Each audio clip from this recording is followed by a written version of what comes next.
ওয়াসাইনাল ইনসানা বিওয়ালিদাইহি ইহসানা, মা বাবার সাথে ভালো ব্যবহার করো। আবার বলছে মার দিকে ডাইরেক্ট আবার কিছু ওয়াজ আল্লাহ বলছে, হামালাতুহু উম্মুহু কুরহা ওয়া ওয়াদাতুহু কুরহা, তোমার মা তোমারে পেটে লইয়া যখন হামেল ছিল কি কষ্ট করছে রে, আমি আল্লাহ জানি রে, আমি আল্লাহ জানি।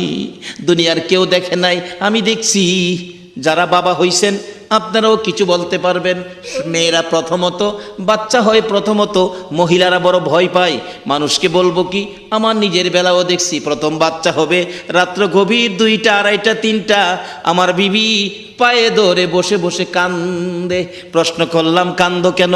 জবাব দিচ্ছে, স্বামী পেটের ভিতরে সন্তান এত নড়াচড়ি করে গো, কষ্ট লাগে গো স্বামী, মন কয় আমি বাঁচবো না, যদি আমি মরে যাই গো তোমার পায়ে ধরি আমারে মাফ করে দিও। কত কত মহিলা এমন একটা সন্তানের মা হওয়ার আশায় বলুন দুনিয়া চাইরা গেছে কিনা? তবু তো মা জাতি, তবু তো মহিলারা সন্তানের আশা ছাড়ে নাই। এই মারে কষ্ট দিয়েছ, কে তোমাকে জান্নাত দেবে? কে তোমার জান্নাতের জন্য সুপারিশ করবে? কখনো আমার নবী তোমার সুপারিশ করবে না, আল্লাহ তোমাকে জান্নাত দিবে না। আল্লাহ বলে, ফেরেশতারা গর্ভবতী মহিলারা কি কষ্ট করে আমি দেখছি রে।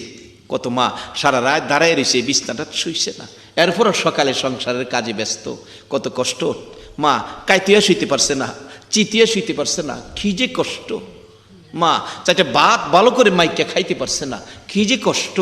এই কষ্টের পরে আল্লাহ বলতেছেন সন্তানের মা হয়েছে, প্রসব ব্যথায় কি যে কষ্ট করছে। মাঝে মাঝে আমার আল্লাহ আল্লাহ আল্লাহ গো আল্লাহ গো আল্লাহ গো আল্লাহ গো কইয়া চিৎকার মারছে। আমার আল্লাহ ঘোষণা করে দিচ্ছে ফেরেশতারা, মহিলারা প্রসব ব্যথায় যেই মহিলা আল্লাহ আল্লাহ কইয়া ডাক দিবে, এক একটা ডাকে এক একটা কবুল হজের নেকি আমি দান করে দিব। আমার আপনার মায়ের প্রসব ব্যথার কষ্টের বিনিময় আল্লাহ যদি একটা ডাকে একটা হজের সওয়াব দেয়, আর আমাদের প্রতি এত নির্দেশ মা বাবার জন্য ভালো ব্যবহার করা, এই কাজটা আমাদের মানা দরকার আছে কিনা বলো? বাবারে এখানে ওয়াজ করলে কিয়ামত পর্যন্ত করুন যাইব, মা বাবার ওয়াজ শেষ করুন যাইতো না। সাথে সাথে আসুন আরেকটা দিকে, সেটা কি? আল্লাহ বলছে দুনিয়ায় থাকলে তো মা বাবার খেদমত করবেন, আর কবরে গেলে মা বাবার জন্য দোয়া করবেন। সেই দোয়াটা কি? কোরআন শরীফ, রব্বির হামহুমা কামা রব্বায়ানি সগীরা। পৃথিবীর কারো জন্য কোরআন শরীফের দোয়া শিখাইছে না, আলেম ওলামারা বসা জিজ্ঞান, কেউ বলতে পারবে না। শুধু এক শ্রেণীর লোকের জন্য কোরআন শরীফের দোয়া শিখাইছে, সেই দোয়াটা হলো মা বাবা। মা বাবা, মা বাবা কবরে দোয়া করেন, মা কবরে অথবা বাবা কবরে। রাসূল বলছে যার বাবা জীবিত আছে তার বেহেশতের একটা দরজা খোলা আছে, যার মাও জীবিত আছে তার বেহেশতের 2টা দরজা খোলা আছে। নবীর কথা সত্য হবে না মিথ্যা হবে? বাবারা আসুন, মা বাবা কবরে থাকলে মা বাবার জন্য সেই দোয়ার মাহফিল করি। যদি চেয়ারম্যান সাহেবের মতো এই সমর্থ না থাকে এত বড় আয়োজন করে মা বাবার জন্য দোয়া করব, তাহলে নিজেরাই দোয়া করব। মসজিদে যাইয়া নামাজ শেষে চোখের পানি ছেড়ে ছেড়ে কাঁদবো, সেই দোয়াটা করে রব্বির হামহুমা কামা রব্বায়ানি সগীরা। আল্লাহ পাক জিজ্ঞেস করবে, বান্দা মাল লেগে কান্দোস? ও বান্দা মাল লেগে কান্দোস? এই বাবার লেগে কান্দোস? যা, আমি তোর চোখের পানি দেখে আমার মায়া হইছে, তোর মা বাবার গুনাহ আমি মাফ করে দিলাম। কেউ কাম লাগতো না, নিজেরটা নিজে কান্দেন। যাই হোক, যদি তা না পারেন, অবস্থা ভালো থাকে, চেয়ারম্যান সাহেবের মতো একটা দোয়ার মাহফিল, 7ম বার্ষিকী মৃত্যুবার্ষিকী ওয়াজ, আজকে দোয়ার মাহফিল চলছে, এরকম মাহফিল করেন। এত মানুষ দোয়া করলে কার দোয়া কবুল হয়? এত মানুষের মধ্যে দোয়া বিফল যাওয়ার কথা না। কিতাবে আসছে 40 জন মানুষ একত্রিত হলে দোয়া কবুলের জন্য আল্লাহ একজনকে অলি বানায়, অলি না থাকলেও অলি বানায়া দেয়। এখানে কত 40 হবে, এখন নিশ্চয়ই আমাদের দোয়া কবুল হবে। তাহলে আমরা সর্বপ্রথম দোয়া করব মা বাবা যার কবরে, মা বাবার জন্য। তারপরে দাদা দাদির লাগেও কিন্তু দোয়া না কইরা পারতেন না, দাদা দাদির লেগে দোয়া করুন, দরকার আছে না? দাদা দাদি হাই হাই নাতি নাত করে হইলে গেলাম, দাদা দাদির ছেলে মেয়ের মায়া জাগা নাতি নাত করে উপরে। বাস্তব আমার নবীর জীবনী খুলুন না। আমার নবী শিশু নবীরে কি আদর করতেন নবীজির দাদা আব্দুল মুত্তালিব। যেদিন আব্দুল মুত্তালিব অসুস্থ, মনটা দুর্বল, আমি বুঝি বাঁচবো না, তারপরও শিশু মোহাম্মদকে এই বুকের উপরে রাইখা রাত্রে ঘুম পাড়াইতেন দাদা আব্দুল মুত্তালিব। এই আদর এখনো আছে। মাঝে মাঝে আমার নবী দাদার গলায় ধরে গভীর রাত্রে ঘুমের মধ্যে মা মা কইয়া ঘুম থেকে উঠত। নবীজির দাদা আব্দুল মুত্তালিব ডাকতেন, নাতি রে আমি তোর মা না, আমি তোর দাদা লাগি। যেই দাদার বুকে শুইয়া আমার নবী মার স্বাদ মিটাইতো। এই দাদা দাদি যার কবরে গো, তাদের জন্য দোয়া করা দরকার আছে কিনা? দাদা কত আদর করতো। হায় হায়, আমার নবী যেদিন মা হারা বাবা হারা, আমার নবীর সকল ব্যথা বুকে লইয়া যেদিন দাদার বুকে ঘুমাইতো, দাদার আদুরে আমার নবী শান্তি পাইতো। বাবা হারা যেদিন আমার নবী মার কাছে যেদিন কাঁদতে ছিল, মাগো ও মা, আমার খেলার সাথীরা সবাই বাবার কোলে উঠলো, বাবা দুই গালে চুমাইলো, কোলে নিল, আদর করলো, খেজুর খুরমা দিল। আমার বাবা কই? আমার এদিক কেউ কোলে নিল না গো মা। আমি তো একদিন মা বাবা কই এত ডাকতে পারলাম না, বাবার কোলে উঠলাম না। মা কাঁদতেছে, ও শিশু মোহাম্মদ, তোমার বাবা মদিনার জমিনের নিচে ঘুমিয়ে গেছে, তোমার বাবা দুনিয়ায় নাই। মা মা গো, ঘুমিয়ে যদি থাকি গো, আমার যে মন চায় একদিন বাবার কোলে উঠতে। আমার সঙ্গীরা যখন বাবার কোলে উঠে, বাবা যখন দুই গালে চুমো দেয় গো, আমার কলিজা মানে না। মা আমি মানি না, আমার বাবার কাছে লইয়া যাও, আমার বাবার কাছে লইয়া যাও। শিশু নবী পাগল পাগল হইয়া মার কাছ থেকে যাইয়া বাবা বাবা বলে কান্দে। মক্কা নগরীর উঁচু পাহাড়ের উপরে উঠে বাবা বাবা কইয়া ডাকলে নিচ দিয়া যাচ্ছিল আবু জাহেল। কোত্থেকে জানি আসছে, সকাল বিকাল হয়ে গেছে, সন্ধ্যার টাইম। একটা বাচ্চা দেখা যায় বাবা বাবা কইয়া কান্দে উপরে। কার বাচ্চাটা জানি খবর নাই। মা কেন নেয় না বাচ্চাটাকে? আবু জাহেল বলেন, আমি উপরে উইটা দেখি বাতিজা মোহাম্মদ, তাই না নিচে নামাইলাম। বাবা এত বড় সাহস তোমার, এখন তো ভাগ তোমাকে খাইব, একটু পরে ভাগ ভাল্লুক বেরিয়ে আইব, তোমারে পাইলে খাইব। আবু জাহেলের ধারণা আমরা নবীরে পাইলে বাঘ ভাল্লুকে খাইব। আপনাদের ধারণা কি আমরা নবীরে কি বাঘে খাইব? নবীরে খাইতো বাঘে, নবীর উম্মতরেই তো খাওয়ার ক্ষমতা নাই। বলে কেমনে? গাউসে পাক আব্দুল কাদের জিলানী রহমতুল্লাহ আলাইহির জীবনী। উনি একদিন আবু সালে জঙ্গি মুসা ব্যবসার উদ্দেশ্যে বাইতে বাইরিব, পিছে পিছে যায়। আব্বা আমি আপনার লগে যাবো। কিছু ফুলাভান আছে না এরকম, বাবার লগে যাইতে খালিতেন। আব্বা আমি আপনার লগে যাবো। আব্দুল কাদের জিলানী খালি আব্বা আমি লগে যাবো। বয়স মাত্র 7 বছর। আবু সালে কয়, বাবা রাস্তাঘাট ভালো না, লগে যায় এই দিনে বিপদ আপদ ওইটারে না যাম। ওই অনেক ফুলাভান দেখেন আছে দেরা যাইব। ওই গরু বাজারে বাবা গরু কিনবো।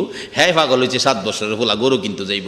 বাবা কয় বড় বড় গরু ভাড়ার তলে বললে সেফ সেফাই লইব তোরে। কয় না যাম। ওই অবশেষে 10টা টেহা দিছে। বাবা নাও 10টা টেহা দিলাম, তো যাও না কেমন, এটা তো মজা খাইলাও, গরু বাজারে যাও দিত না। বাবা 10টা টেহাও লইছে। বাবা যখন রিক্সা তুইটা রিক্সা টান মারছে, পিছেদা রিক্সার বডির দেরে হয়ে বই রইছে। বাজার কাছাকাছি গিয়া কয় রিক্সাওয়ালারে, কই রে তোর হোলা আছে? খোঁজি আছে তো। বিরক্ত করে, খোঁজা মাইজলা হোলাটার বিরক্ত সহ্য করতে এটা। হ্যাঁ যে জানান্ডা জ্বালা, 10টা টেহা দিয়া প্রত্যেক দিন আউন লাগে।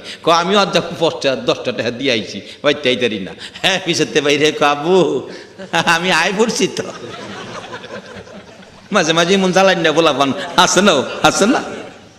তা আমরাও লইনা জ্বালান না গোলাপান হয়ে যাই। মাহফিল শেষে হাত বাড়াম, কিছু না দিলে হাত নামাইতাম না। কি কন? 10টা টেহা হলো মু বাজার হজামু। আবু আমি আয় পড়ছি তো, এমন পাগল থুইয়া যাও জানা। আবু সালে কই কি করমু? হ্যাঁ রে থুইয়া যাইবার ডক নাই। 7 বছর বয়স, যাইতেছে দুইজন হাঁটতে হাঁটতে। এই পাহাড়ের নিচে দা রাস্তা, দেখে উপর থেকে 2টা বাঘ বা ওই চেহারা দুইজনকে দৌড়বো। আবু সালে চোখে ফুটছে বাঘ। বাবা আব্দুল কাদের সর্বনাশ হয়েছে। কে লেগে আইছো বাবা? আমারে খাইছিন খাইতো, আমার সন্তানেরে খাইব, আমি বাপ হইয়া কেমনে সহ্য করব? বাবার চোখের পানিই পড়ছে। বাঘ দেখছে, কি করবো, খাইবই তো। আবু সালে কান্দে, আর আব্দুল কাদের 7 বছর হাসে। বাবা কান্দেন কি লেগে? ভাগ খাইব। ও এর লেগে কান্দেন? বাবা আমি কান্দি আর তুমি হাসো। বাবা আমি যে হাসি কি লেগে জানেন? বাঘে খাইতো না। ফুলাফান মানুষ কত কথাই কয়, ফুলাফানের কথাই কি বাবা ভাড়া এটার বিশ্বাস করতো। এটা কথা কইলা, বাঘে খাইতো না, বাঘে আবার মানুষ ফেলে খায় না। বাবা অন্য মানুষ আর আমরা মানুষ বেশ কম আছি, খাইতো না। যদি আপনি বই ফান আমার আগে দেন। চিন্তা করেন 7 বছরের পোলা কয় আমার আগে দেন, আপনি বই পাইেন না। কতে তোমার আগে দিতাম, আব্বা বই পাইেন না।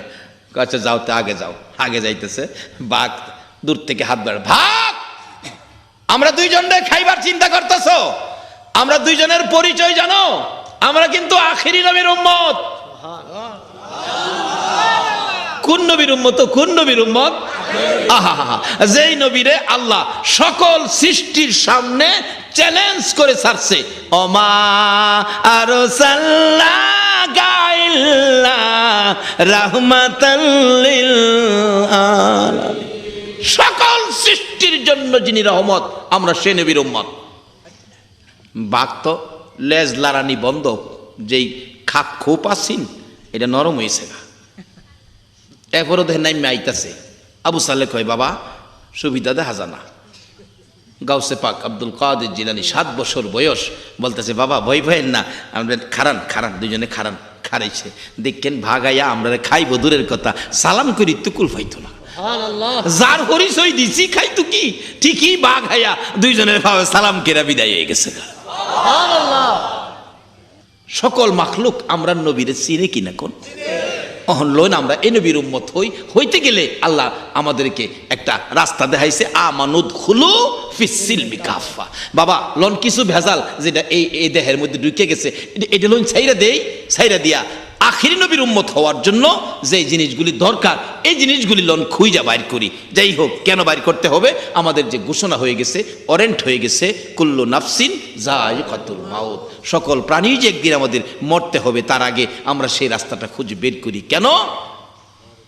রাসূল আরেকটা ফাইসালা দিয়ে গেছেন, কাফা বিল মাউতি ওয়াইজান, একটা যথেষ্ট মনে করো যে তুমি একদিন মইরা যাবে গা, এদেশে তুমি থাকতা না। যাই হোক, সেই রাসূল নিজেও কাঁদতেন বাবার ব্যথায়। তার বাস্তব আবু জাহেল নিজে তার জীবনীতে লেখে, আমি নিচে নামাইছি বাবা, বাগে তো খাই লইলে তোমারে, তাহলে চলো তাড়াতাড়ি বাড়ি যাই। আবু জাহেলের গোড়ার ভিড়ে পিছনে বসাইয়া গোড়ারে চাবুক মারতেছে, তাড়াতাড়ি চল, সন্ধ্যা হয়ে গেছে, ভাগ আই ফরবো। এই যে চাবুক মারে, গোড়া যে বইছে হেরারে ফিডে উড়াইতো, এ বয়াতই কোনো চাবুকের আঘাতে চামড়াটা ফাইটা ফোটা ফোটা রক্ত পড়তেছে। আবু জাহেল ডাকে, এরে গোড়া, এত আঘাত জীবনে কোনোদিন করি নাই, এত আদর করে লালন পালন করি, আমারে লইয়া জাগায় জাগায় চলস রে, আজকে এত মারি কেন তুমি উঠতেছ না?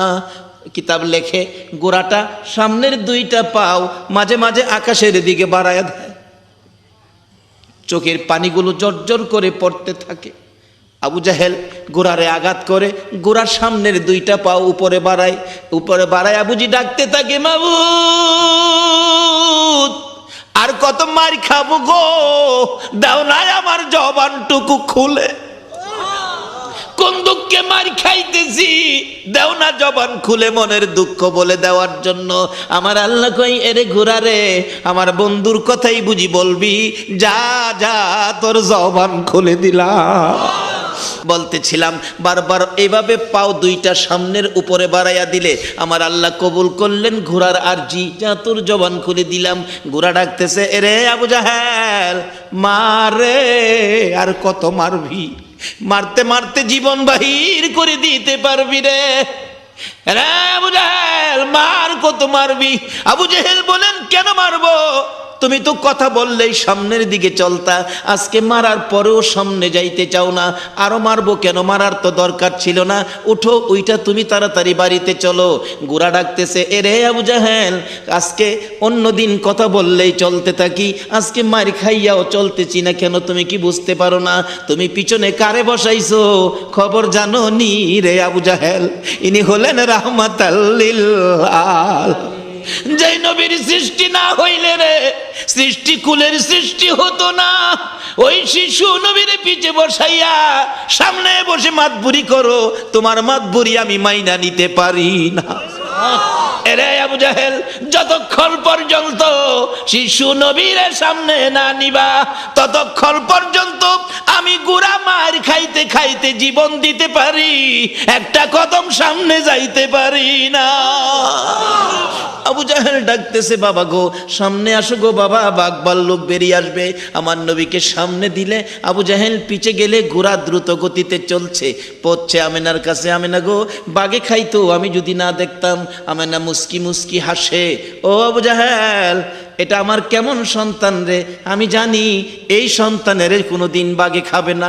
এই সন্তান পেটে যেদিন ছিল আমি দেখেছি জংলার বাঘ আমার পায়ে সালাম করে বলে গেছে, আমেনা গো সাবধানে থাইকো গো, তোমার পেটে রাহমাতাল লিল আলামিন।